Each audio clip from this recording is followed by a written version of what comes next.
The oil market is back under severe pressure as the US-Israel war on Iran spreads deeper into the Gulf's energy infrastructure. Prices jumped sharply after an Israeli strike on Iran's South Pars gas field, the world's largest gas field. Following that attack, Brent crude rose more than 5% to $108.66 a barrel, while US crude climbed to $98.65. That move reflects growing fears that this is no longer just a military conflict, it is now a direct threat to global energy supply.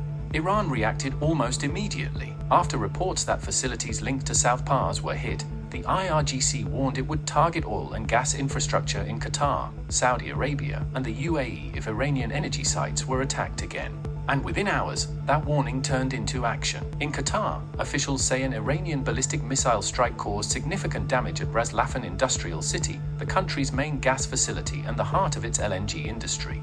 Fires broke out, though authorities say they were brought under control and no casualties were reported. Qatar has condemned the strike as a dangerous escalation and says it has expelled the Iranian embassy's military and security attaches, ordering them to leave within 24 hours. That matters far beyond the Gulf. Ras Laffan is the world's largest LNG production facility and accounts for about 20% of global LNG supply. Even though production there had already been paused earlier this month, analysts warn the latest damage could keep energy prices elevated for longer and add more strain to regional power supplies. It could also hit LNG-dependent markets in Europe, Japan, Turkey, and India, with poorer countries likely to feel the pressure most. And Qatar was not alone. Saudi Arabia says it intercepted ballistic missiles headed toward Riyadh and the eastern region, while the UAE says its air defenses dealt with 13 ballistic missiles and 27 drones.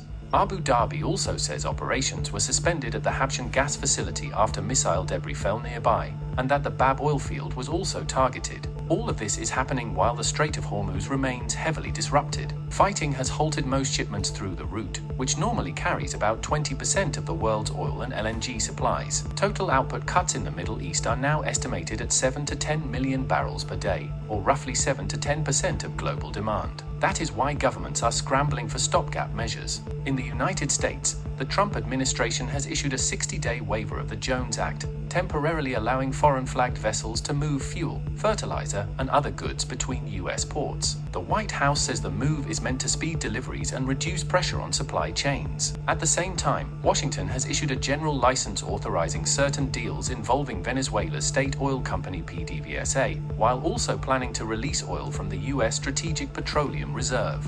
The idea is to ease domestic pressure as fuel prices rise, but experts say these moves will only do so much. The main driver of higher prices is not domestic shipping rules, it is the war itself, the blockage in Hormuz, and the shock to global supply. Analysts say the Jones Act waiver may slightly reduce logistics costs inside the US, but it is unlikely to produce a major visible drop in petrol prices for consumers. There are also some small signs of supply adjustment elsewhere. In Iraq, exports through a northern pipeline have resumed after Baghdad and the Kurdistan regional government reached an agreement to restart flows. But that increase is modest compared with the scale of disruption now hitting Gulf exports. So the big picture is this: the market is no longer reacting just to headlines about war. It is reacting to actual damage to major energy sites, actual loss of export routes, and the growing risk that the Gulf's oil and gas network is becoming a direct battlefield.